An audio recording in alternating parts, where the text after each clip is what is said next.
wabarakatuh. Hamdan syukran lillah, salatu wassalaman ala rasulillah wa ala alihi wa sahbihi wa mawala. Salam sejahtera untuk kita semua. Izinkan pada kesempatan ini saya mau perkenalkan diri. Nama saya M. Jamil Fauzi, SPD MKes, nomor induk dosen nasional 3412056901. Saya merupakan salah satu dosen pada Poltekkes Kemenkes Aceh, Prodi Keperawatan Aceh Utara. Pada kesempatan ini saya akan menjelaskan salah satu mata kuliah yang saya ampu, yaitu Etika Keperawatan dan Hukum Kesehatan dengan bobot 2 SKS teori. Mata kuliah ini termasuk ke dalam mata kuliah dasar keperawatan yang harus dikuasai oleh mahasiswa. Adapun pembelajaran lulusan sebagai berikut.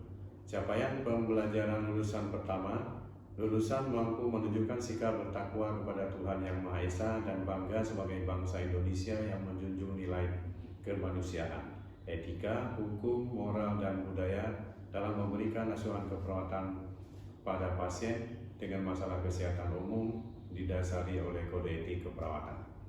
Capaian pembelajaran lulusan kedua, lulusan yang mampu menyelesaikan pekerjaan berlingkup luas bertanggung jawab terhadap praktik profesional di bidang asuhan keperawatan kepada individu, keluarga, atau kelompok dalam kondisi biasa dan dalam kondisi kegawat daruratan dengan memperhatikan aspek biofisiko, sosiokultural, dan spiritual yang menjamin keselamatan pasien sesuai standar profesi yang ditetapkan oleh konsil dan peraturan perundang-undangan yang berlaku.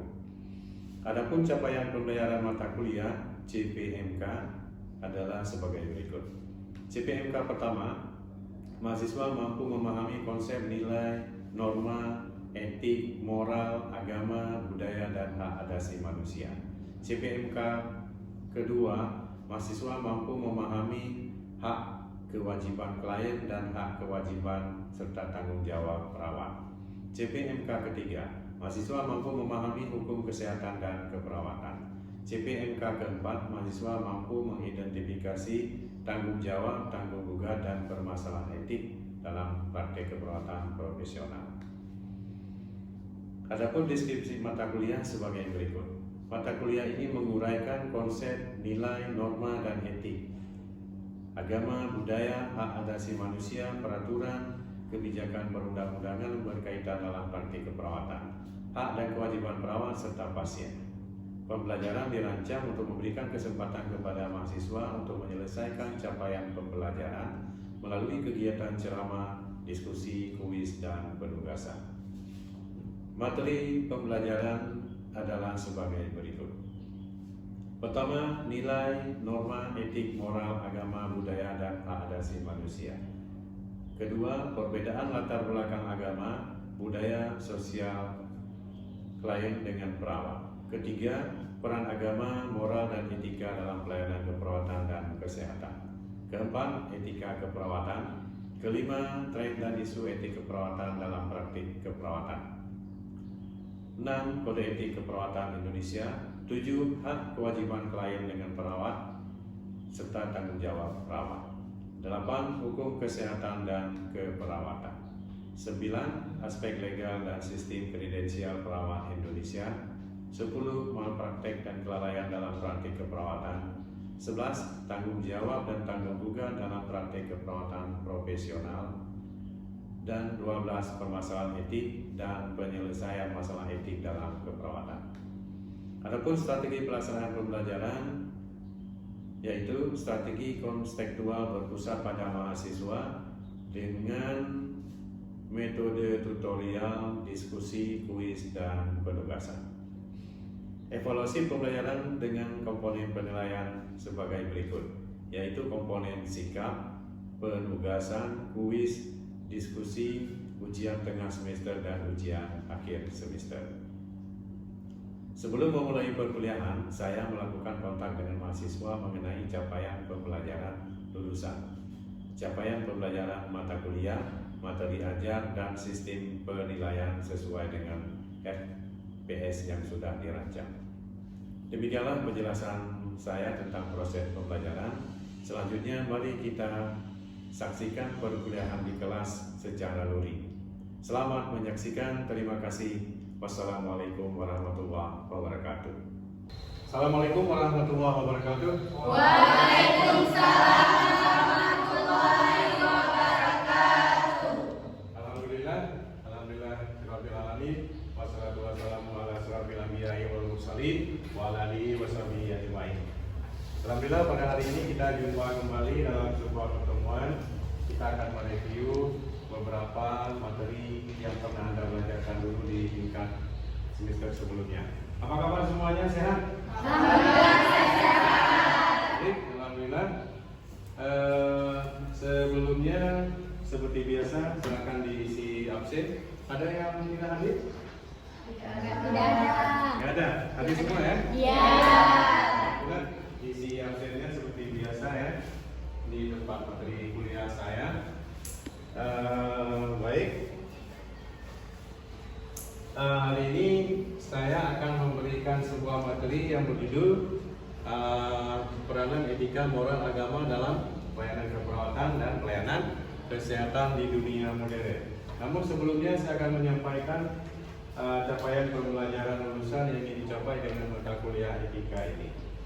Oke, baik. Capaian pembelajaran lulusannya adalah lulusan mampu menunjukkan sikap bertakwa kepada Tuhan Yang Maha Esa, bangga sebagai bangsa Indonesia yang menjunjung tinggi nilai kemanusiaan, etika, hukum, moral, dan budaya dalam memberikan asuhan keperawatan kepada pasien dengan masalah kesehatan umum didasari oleh kode etik keperawatan. Kemudian capaian pembelajaran mata kuliah yang ingin dicapai pada hari ini adalah setelah mengikuti perkuliahan, mahasiswa semuanya memahami konsep nilai, norma, etik, moral, agama, budaya, dan hak asasi manusia dengan benar. Nah, selanjutnya capaian pembelajaran mata kuliah, sebagaimana yang terlihat di sana ada judul mahasiswa mampu memahami peranan etika, moral, dan agama dalam pelayanan keperawatan dan pelayanan kesehatan di dunia modern. Nah, itulah capaian yang akan kita capai pada hari ini ya. Baik, Anda masih ingat dengan pelajaran etika yang pernah kita bicarakan dulu pada semester pertama dulu ya, kalau nggak salah ya. Masih ingat? Masih ingat apa itu etika? Etika adalah sikap, perilaku baik, sopan santun yang ada pada manusia. Baik, ternyata Anda masih ingat semuanya ya. Baik, pokok bahasan yang kita lihat adalah peranan etika, moral, dan agama. Kita sekarang Anda semuanya hidup di zaman modern dengan keperawatan modern. Ini merupakan zaman yang luar biasa canggih teknologi. Luar biasa perkembangan ilmu pengetahuan umum maupun perkembangan ilmu pengetahuan tentang keperawatan khususnya ya. Nah, di samping ada yang positif di dunia saat ini juga ada yang negatif. Nah, banyak sekali berkembang ilmu-ilmu negatif yang berkembang di sosmed tentang berbagai macam ilmu yang mempengaruhi perawat. Oke, baik. Ada yang mengatakan begini, Pak, kita sudah belajar etika, tetapi kita kok masih belum punya etika. Kan ada begitu. Kasusnya sering begitu kan? Orang mengaji, orang belajar etika, belajar moral, tapi kok tingkah lakunya masih seperti itu. Nah, sama dengan seperti ini. Etika sebagai sistem moralitas. Maksudnya, etika secara langsung tidak menghasilkan kebaikan. Maksudnya, hari ini Anda belajar etika, bukan hari ini otomatis Anda langsung berubah menjadi orang yang baik. Tadinya pencuri, sekarang tidak mencuri lagi. Tadinya malas merawat pasien, langsung tiba-tiba hari ini jadi rajin. Enggak juga demikian, tidak seperti membalik tangan. Tetapi apa? Dengan belajar etika, kita menjadi tahu dan paham dasar-dasar dari teori-teori yang dianggap baik dan buruk. Mana yang baik, mana yang buruk. Kemudian juga kita jadi tahu, perawat jadi tahu semuanya tentang orang. Jadi sama dengan kita paham dulu dalam proses perubahan kita lakukan begitu dia. Paham dulu. Nah, setelah paham baru ada timbul keinginan. Setelah ada keinginan baru muncul kemauan. Nah, jadi belajar etika begitu dia bertahap. Akan jadi perubahan. Baik. Dunia yang sangat hiruk pikuk dengan perubahan modern ini, timbul sebuah pertanyaan. Apakah di pelayanan keperawatan, pelayanan kesehatan perlu etika di dunia modern ini? Perlu. Ayo silakan. Kenapa perlu? Untuk menyenangkan pasien. Jika perawatnya beretika, jumpa dengan pasien, perawatnya akan sopan santun dan pasien jadi senang. Ayo yang lain silakan. Yang lain. Kenapa perlu etika di dunia modern? Agar saling menghargai. Saling menghargai. Benar. Salah satu ciri modern adalah egoisme tinggi.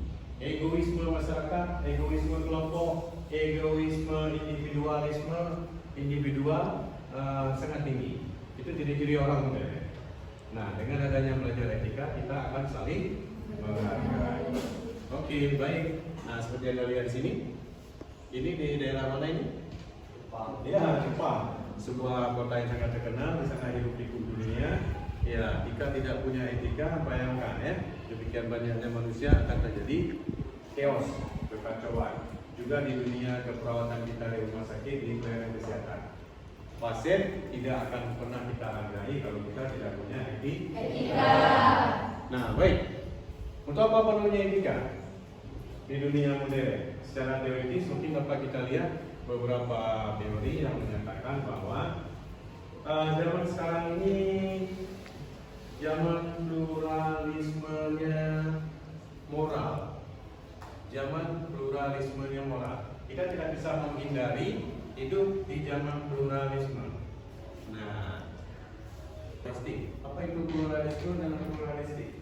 Pluralistik artinya paham bahwa semua manusia, semua insan berhak hidup dan mendapat pelayanan yang sama. Semua agama berhak hidup berdampingan. Nah, bahkan junjungan kita Rasulullah SAW mengatakan bahwa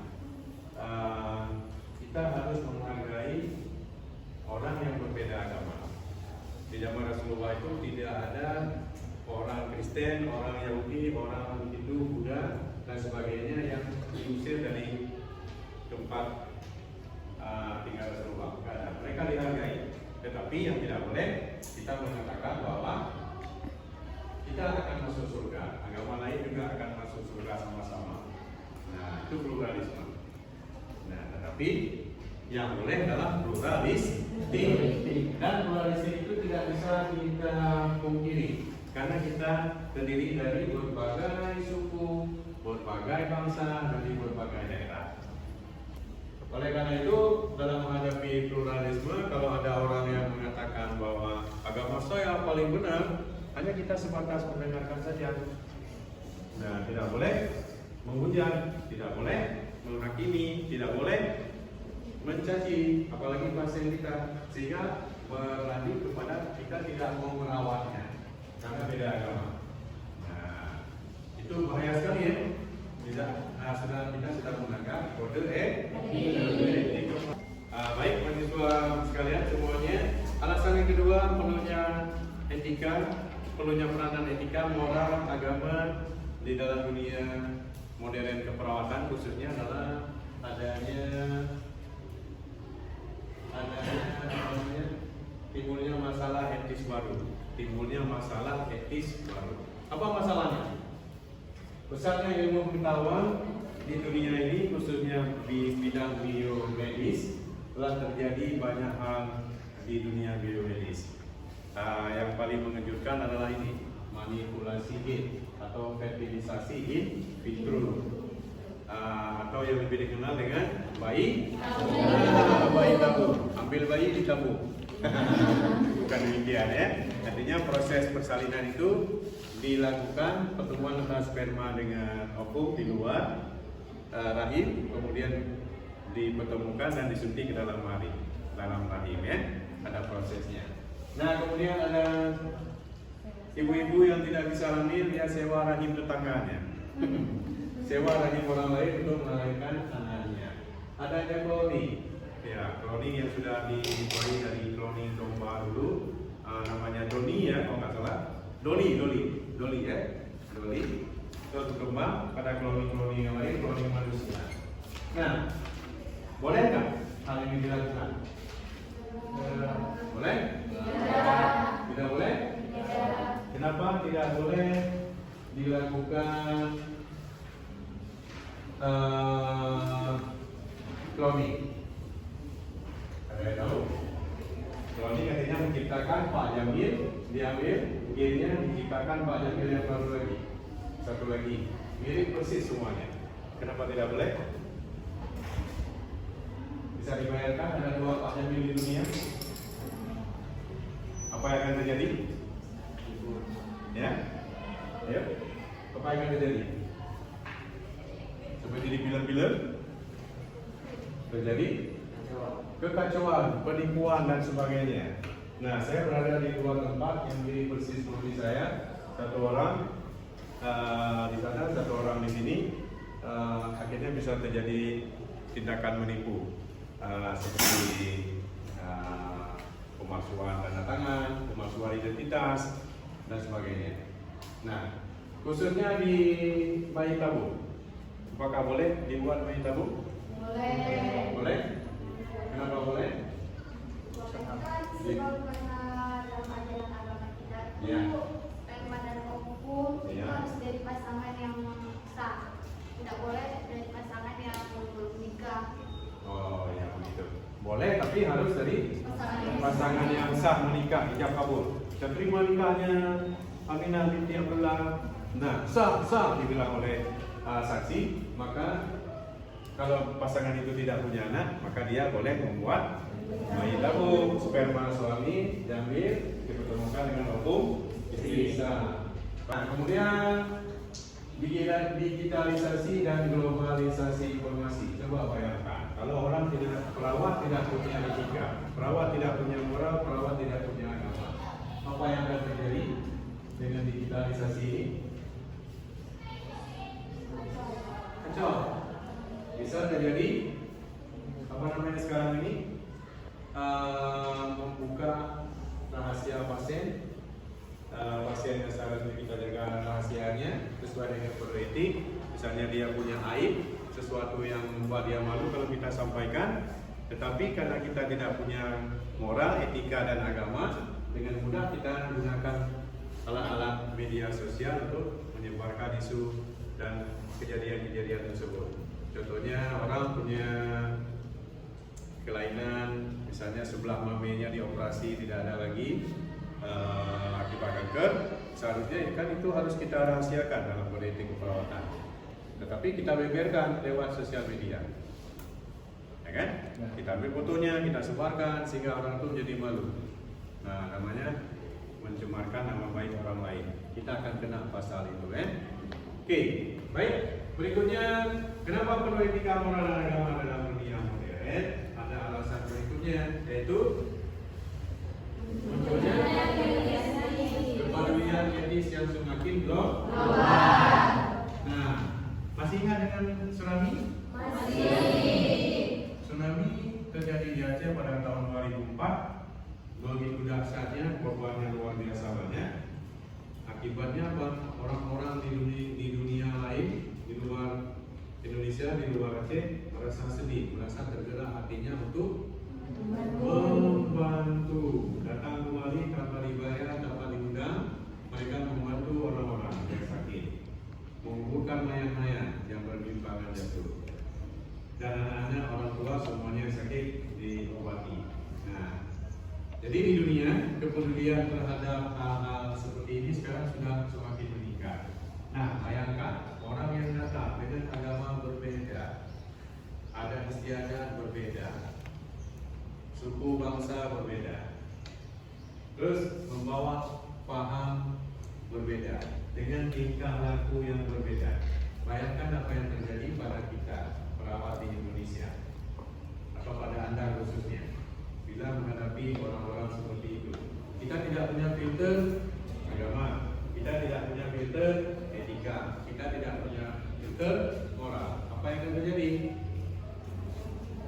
kita akan ikut orang-orang yang seperti itu, kita anggap benar, akhirnya bertentangan dengan agama kepercayaan adat istiadat kita orang di setempat di sini. Nah, itu. Akhirnya tingkah laku perawat di tempat kita berubah menjadi tingkah mengikuti tingkah laku perawat seperti yang mereka lihat dari luar. Nah, itu ya. Baik, berikutnya kenapa perlu dengan alasan berikutnya ini ya? Apa?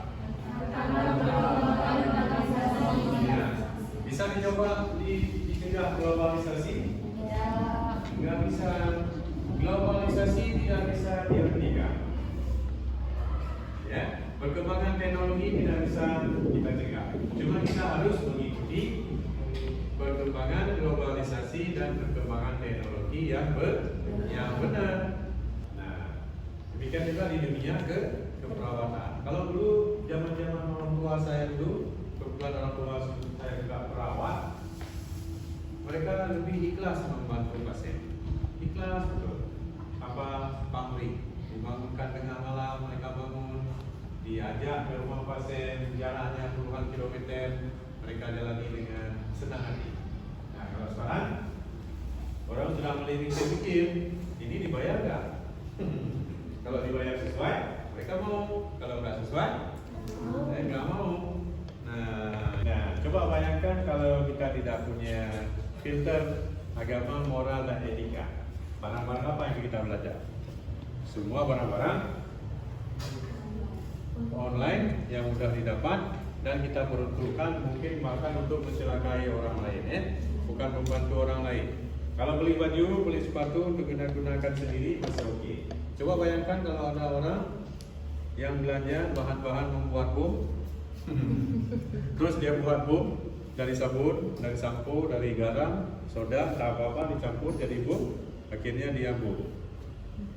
Jadi hal-hal ini akibat pola pikir berkembang telah mengubah lingkungan budaya, sosial, dan rohani kemanusiaan. Semakin banyak perawat jumpa dengan dunia luar, mengikuti dunia luar, akhirnya semakin bingung. Kenapa bingung? Karena tidak tahu lagi mana yang benar, tidak tahu lagi mana yang paling betul. Apalagi jiwanya kosong, tidak ada agama, tidak ada moral, tidak ada etika. Nah, ini bahaya. Bahayanya apa? Nah, ini dimanfaatkan oleh kelompok-kelompok tertentu untuk dimasukkan ideologi tertentu yang baru. Akhirnya jadilah orang radikal, jadilah orang yang tidak sesuai lagi dengan adat istiadat di tempat daerah dia tinggal. Ini banyak terjadi. Mohon maaf, akan ada orang yang pindah agama akibat bingung. Islam kok kayak gini? Ternyata lebih bagus agama orang lain. Akhirnya dia pindah agama. Karena apa? Dia memahami agamanya sendiri masih sangat dangkal. Makanya zaman era modern ini perlu perawat atau calon-calon perawat yang memang betul-betul memahami etika keperawatan, memahami moral kemanusiaan, dan semuanya itu didapat dari pemahaman agama yang tinggi. Anda kan lihat kode-kode etik keperawatan, butir-butirnya itu persis seperti ajaran kita dalam agama Islam. Saya rasa juga dengan agama Kristen, Hindu, Buddha, semuanya juga mengajari tentang nilai-nilai menghargai manusia sama.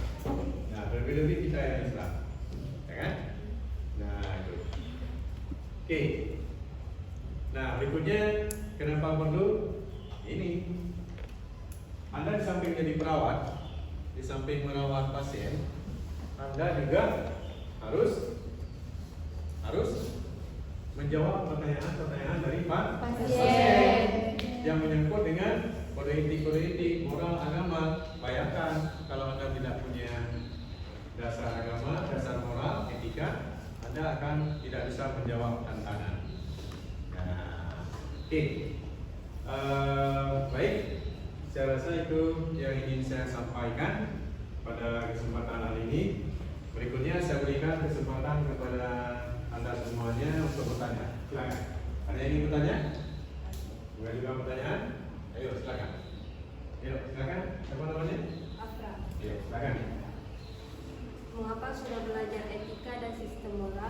tapi masih ada perawat yang tidak memiliki kode etik keperawatan. Ya, sudah belajar etika, tapi kok ada perawat yang tidak melaksanakan kode etik keperawatan atau bahkan tidak punya kode etik keperawatan di dalam dirinya. Oke, siapa bisa jawab? Oh ya, silakan. Siapa namanya? Afdila, Pak. Ya, silakan. Bilang. Jadi manusia itu perlu waktu untuk berubah atau butuh proses untuk berubah secara bertahap sesuai dengan kekurangan manusia tersebut. Ya. Manusia perlu belajar etika dulu agar paham yang mana yang betul dan mana tidak betul yang dilakukan oleh perawat. Ya. Secara perlahan akan timbul kesadaran untuk berbuat yang benar. Iya. Artinya perlu Waktu. untuk berubah. Anda belajar tadi konsep perubahan. Perubahan tingkah laku manusia itu butuh waktu. Mungkin ada yang ingin menambahkan, silakan. Oh ya, silakan kan.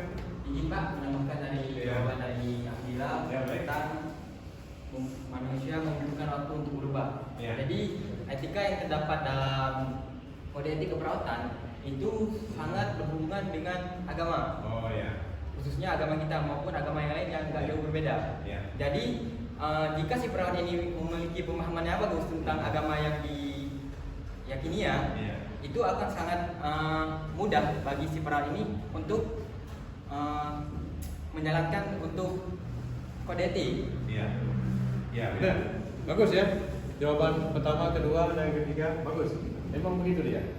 Jadi peranan agama sesuai dengan judulnya. Kalau kita punya agama, kita sangat mudah paham kode etik keperawatan dan menjalaninya. Karena apa? Nilai-nilai, nilai-nilai terkandung dalam bukti-bukti kode etik itu semuanya nilai-nilai dari konsep agama yang kita yakini. Nah, tetapi butuh waktu untuk berubah pelan-pelan. Timbulnya kesadaran adanya timbulnya pemahaman, baru timbulnya kemauan. Sadar dulu bahwa ingin berubah, paham dulu apa yang mesti dirubah, maka selanjutnya kita mau timbul keinginan untuk berubah. Ya, baik. Kesimpulan yang bisa saya sampaikan pada akhir kegiatan ini adalah bahwa di dunia modern ini perawat sangat perlu agama, moral, dan etika. Itu yang pertama. Yang kedua, peranan moral, agama, dan etika sangat besar untuk kelangsungan profesi kita di dunia keperawatan, sehingga bisa menjadi perawat yang betul-betul memegang teguh kode etik keperawatan. Ya, ini kesimpulan kita pada hari ini. Dan mengakhiri sesi pada hari ini, seperti biasa, saya akan memberikan kuis. Mohon disiapkan kertas lembar. Semuanya dituliskan nama, NIM, dan kelas. Tuliskan nama, NIM, dan kelas. Kuis kali ini bentuk tulisan ya. Pertanyaannya, jelaskan etika sebagai sistem moral. Jelaskan etika sebagai sistem moral. Nanti akan saya kumpulkan setelah saya tutup kuliah ini, akan saya kumpulkan kuisnya. Kemudian untuk Anda baca-baca di rumah sebagai take home-nya untuk menambah referensi Anda, silakan dibaca dari referensi yang berbeda. Faktor-faktor yang mempengaruhi penerapan etika dalam pelayanan keperawatan dan kesehatan. Faktor-faktor yang mempengaruhi penerapan. Ini terima kasih atas segala perhatian. Mudah-mudahan apa yang kita sampaikan menjadi tambahan ilmu bagi Anda semuanya. Mohon maaf kalau ada kesalahan. Saya akhiri dengan wabillahi taufiq wal hidayah. Wassalamualaikum warahmatullahi wabarakatuh. Waalaikumsalam.